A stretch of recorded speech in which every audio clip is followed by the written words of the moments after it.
নাম তার উড়াল সড়ক, ওজন ৩৫ মণ, লম্বায় ১১ ফুট, উচ্চতায় ৬ ফুট।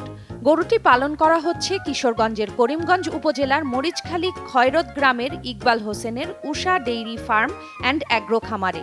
উড়াল সড়ককে দেখতে প্রতিদিন ভিড় করছেন শত শত মানুষ, দূর থেকে আসছেন ক্রেতারা।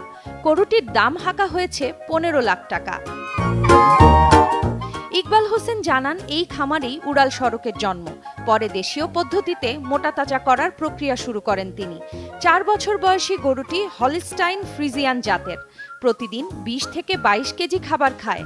খাবারের মধ্যে আছে কাঁচা ঘাস, শুকনা খড়, গমের ভুসি, ধানের কুড়া, ছোলা, মিষ্টি কুমড়া। সে হিসেবে প্রতিদিন গরুটির পেছনে খরচ হচ্ছে ১২০০ থেকে ১৩০০ টাকা। গরুটির ওজন প্রতিদিনই বাড়ছে। জেলা প্রাণী সম্পদ কর্মকর্তা নজরুল ইসলাম বলেন, উড়াল সড়ক গরুটির মালিক একজন সফল উদ্যোক্তা। তার খামারেই গরুটিকে পেলেপুষে বড় করা হয়েছে। নিয়মিত দেখভাল করেছে উপজেলা প্রাণী সম্পদ কার্যালয়।